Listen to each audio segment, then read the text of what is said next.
In block printing, a special frame called a sieve holds the colour. Gum is brushed onto the underside of the sieve. This will help it to stick to the case of the print trolley, which holds a mixture of waste dye and gum called swimmings. It acts as a cushion for the printing block. The sieve has a fluffy felt surface to pick up the colour.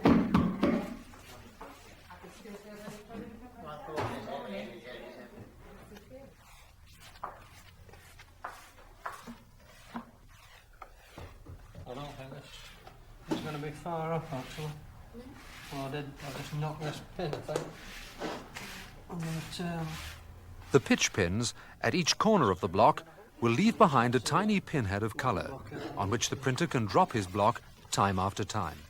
A bit of chalk on the pin.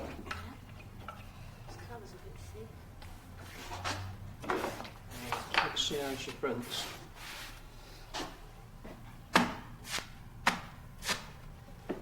That's pretty good.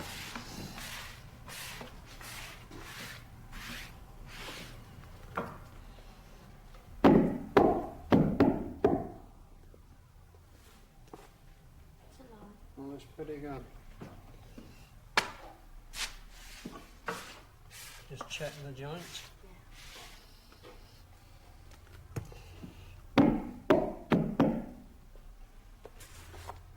Yeah, the repeat looks fine, yeah.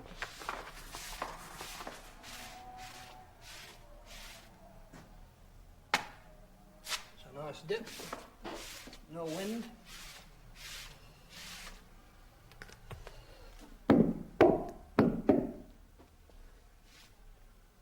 That's fine. Yeah, beautiful. Just a little bit about every 3 blocks. In the old days, 2 Whitney blankets were laid between the stone surface and the rubberized skin to impart the right amount of give. Considering the edge of the pattern, it's not printing bad at all. Tira's job is to make sure the printer has got the right amount of colour brushed evenly on the screen, ready for dipping.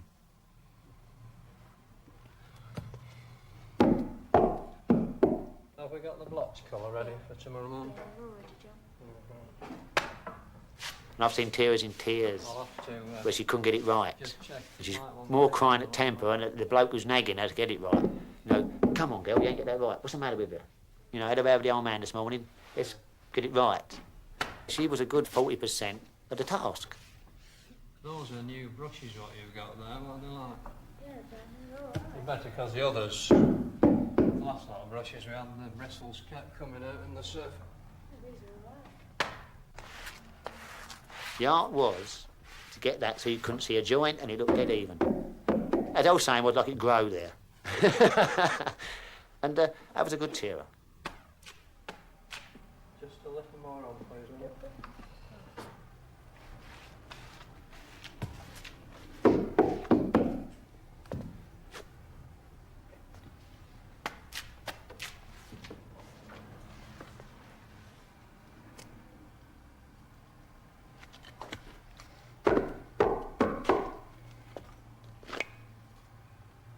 Printers sometimes add a little grease to the colour to make it print more easily. And every printer had his own favourite grease. I'd say, well, put a bit of grease on, love. We ain't supposed to add nothing to colours because the technical department say, you'll change the shade. But I've known blokes put axle grease in it, tallow, margarine. Some bloke used bill cream once, tried that. On the paisley especially, got a lot of fine work in it. If you just dip in that colour, it all pops over. Put a bit of grease on it. Don't tell the technical department this or they'll have me sacked. But it works. Yeah, I had the same girl for 15 years. She'd get her knife in her hand and go, a bit of tallow till it went soft. Scrape it down the side of the sieve, tear it in. Right, we're ready, so off I go.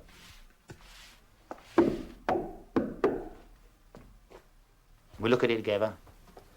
She lean over the carriage. What's the matter? I say, all right.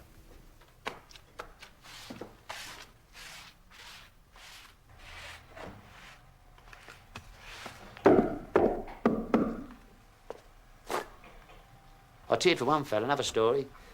Tommy Whitley, he was a character, never used to look. And he had this design of a big hook pin on it. And I'm tearing away for him. I'd only been a first-year apprentice. And Tommy's going to clappers. And he dipped, and this big hook pin went between the brush and my hand. And I let go of the brush, didn't I? And he's halfway across his piece with this brush hanging on his pin. Heard what he called me. I said, well, I said, you should have looked. Could have got my ear holes boxed. Okay, Andy, right. The printed silk is squared off so the next section may be lined up accurately. What's your eyes on this, Wendy?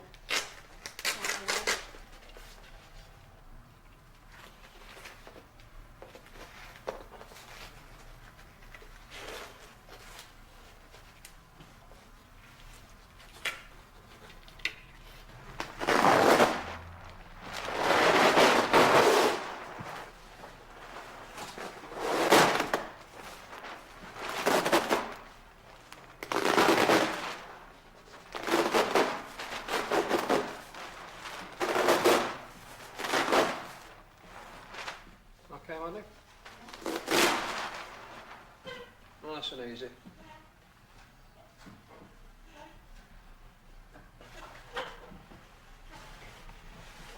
Great care has to be taken not to smudge the colour, which is still wet. The material will be left drying on the rack for several hours. Okay, Wendy, it's fine.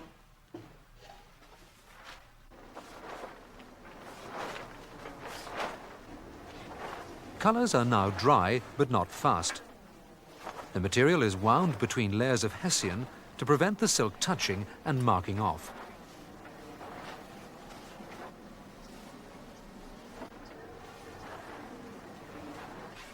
Coming up, the end's coming up. Alright, yeah, hold it.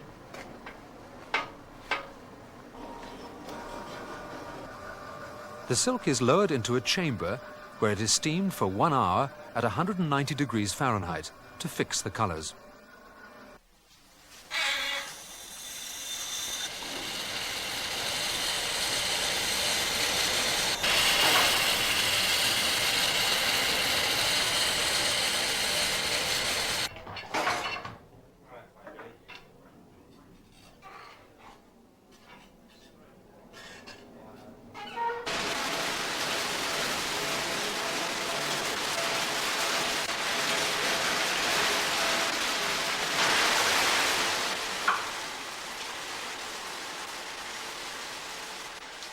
An offshoot of the River Cray passes through the factory and is invaluable for washing the silk, a major reason why the factory was built here.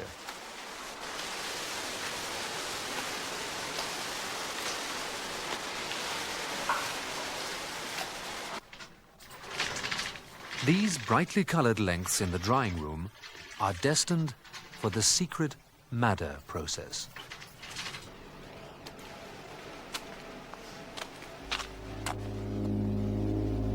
And everybody wants to know how David Evans do their madders. And no one will know. Not while I'm alive, anyway. There's a story about that. The old boy who used to make the madders up, madder dye, passed away suddenly. Very, very suddenly. He wasn't expected to die, but he did. And he took all the recipes with him. He had it all in his mind. And I've seen him when he's doing his vats, dip his hand in the vat and throw it up against a whitewashed wall. And all over his whitewashed wall was bits of indigo. That's how he tested it. But how can you pass that information on to someone else? He was teaching a lad to do it. He knew the basics. But you imagine all of a sudden a man dies on you and you think, cool, well, how are we going to get over that? But we got it back now.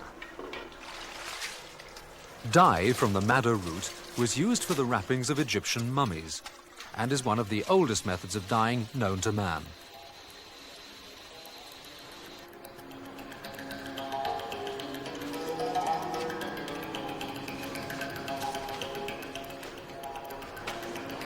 Mr. Evans again, going back to his time, he was like the Squire of Crayford.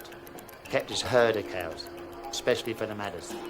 And all the apprentices, block apprentices then, used to go and collect all the dung, cow pats, and put them in a vat. And I won't tell you what they done with it, but it was kept especially for madders. Now we've got all these ICI chemicals and all you like.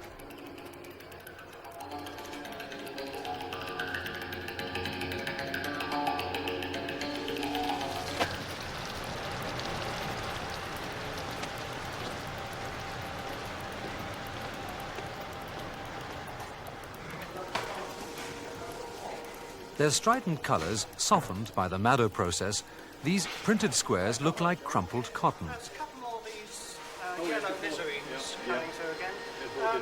I think they're for dipping green, aren't they? That's right, yes, yeah. So there's, well, the reds are pretty... More squares of vividly coloured silks are ready for the dye bath. I've had a good look through them. Oh, yeah. And they're pretty even.